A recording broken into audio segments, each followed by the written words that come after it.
Now, two sisters living separate lives, having one thing in common. That's writing.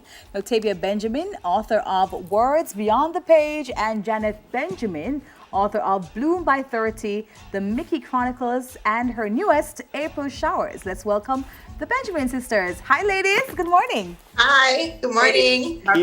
Keeping up with the Benjamins. Yeah, keeping up with the Benjamins. They're nice. I love that. It's all about the Benjamins. All about the Benjamins. All right. It is. That's why you guys are authors. All right. So how I want to start is I want to know who started writing first. Janet. Janet. I mean, I published first, so First, yeah. I published first. So you guys have been writing for a long time before, though. Yes. Okay. Pretty Yeah. much since I know how to, think thoughts, I feel like I've been writing. Tavia, you're Same. in Jamaica and Janet is in New York. But Tavia, in my description here, it says that you are the person who is not afraid to talk about your very raw emotions. So let's talk about that as an author. Because sometimes you may feel like you're not supposed to say that. And then sometimes you need to just say it.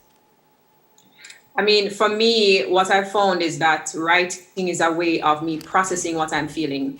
And I found that a lot of times there are things that we are experiencing that other people are also experiencing, but they just don't have the words for it. They don't know how to express what it is that they're going through or how to get past it. And so I realized that, it's my own therapy of just processing whatever it is I'm thinking or feeling or experiencing. I just write it down, and that allows me to go through the process. And then once I shared it, I realized other people actually benefit from it. They're like, okay, that's what I wanted to say. I just didn't have the words. Yeah. So I think it's very important to be so comfortable with what it is that you are going through. Write it down, even if you're not sharing it with someone else. Just making sure that you are seeing it and owning it, because it's a part of who you are, whether it is a stage that you want to be at or not. Yeah.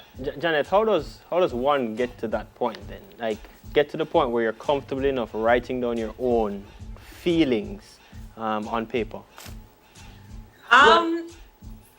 Did you Janet or Tavia? Yeah, Oh, Janet, you can go ahead. I think it was something that came naturally for me. So you just have to just sit with it. One of the things I've actually been practicing is whatever I'm feeling in the moment, just don't wait for it to pass.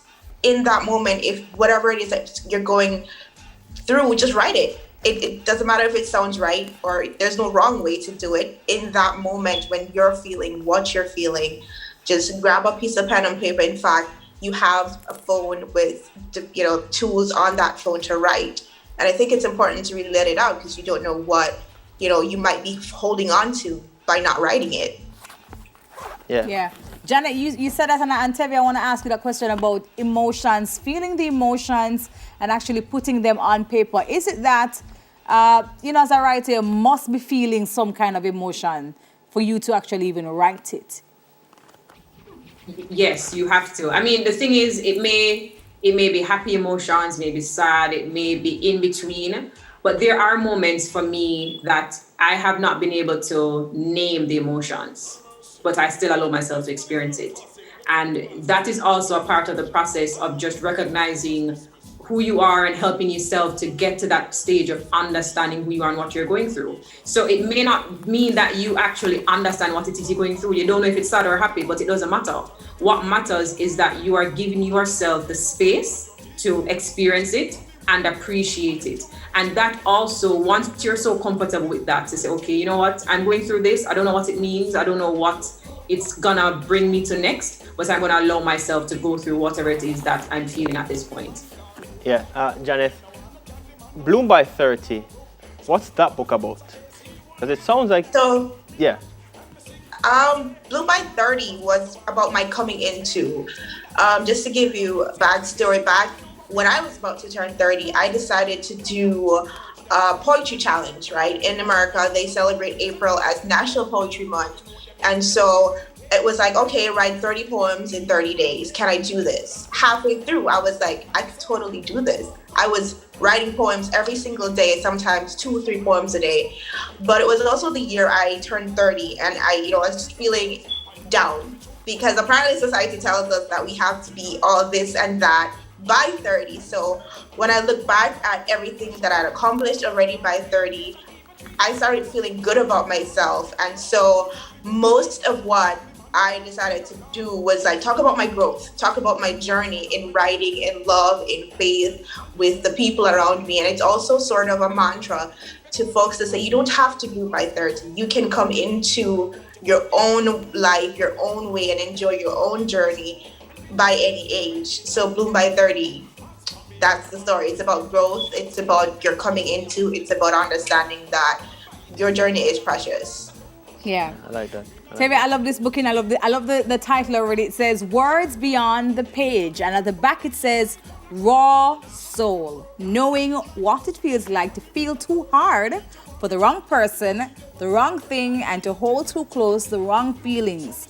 It takes a strong person to embrace their vulnerable side. This is so true. I love it. So let's talk about what's inside this one, Tavia. So much happening here already just by the title and the description. Well, Words Beyond the Page is really about me sharing my different experiences. In the book, it's in different chapters. There are prayers, say a prayer in the morning. Then it speaks about motivations. And then it also talks about love, because what's poetry without love?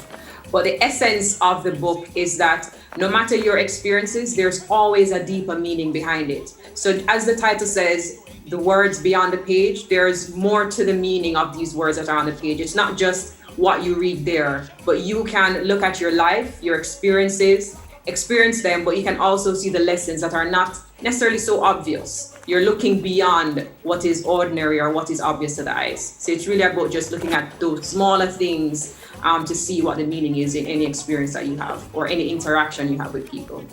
And that's awesome. Janet, you spoke about April being the amount of poetry in the United States. The Poetry Box. Talk to me a little bit more about that.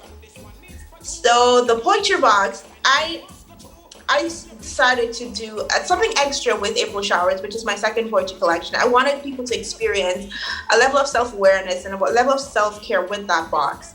And so it's a box, obviously, but it has my book signed in that. It has a candle, poetry candle. It's actually titled Poetry, and it has tea, because what's life without, a nice cup of tea to give you a nice, calm day. I also included some other little knickknacks in the box, and a mug that I designed and I put there too. So what I wanted is to be able for you to enjoy April Showers with a nice candle, some tea, and you just sit there and you enjoy the book in itself and what the book has to offer to everyone who reads it. So that's the Poetry Box. And what it also does is really celebrates Black-owned businesses, because I partnered with two other entrepreneurs, Nika, who is a candle maker from Atlanta, and Dacia, who is also Jamaican. She owns Chilology.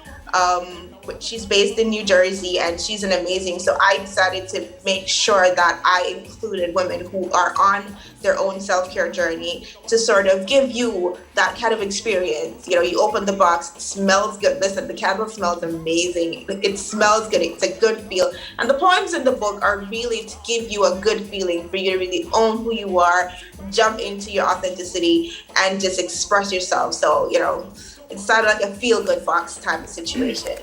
I love it. It looks like it smells good too, and I love the packaging, because what's better than a good book with a nice candle and a little cup of tea just to seal it off. Tavia, I have to ask you, Tavia, do you have any secrets that you've hidden inside this book? Speak the truth, Maybe. Tavia. Maybe. Like, it's like maybe little love stories, probably. Okay. Oh, personal it's a experience, or is secret. it, you made it? I can't ask the question. I'm a journalist. I have to ask the question. The book. Some of them are actually true stories, and some of them are experiences that I want to have. Okay. So, for example, it speaks about, one of them is about his muse, and it's pretty much talking about the kind of husband that I would like to have and how I'd want him to see me or treat me. That's pretty much what that poem is about. I love that. I'm creating that man in my head.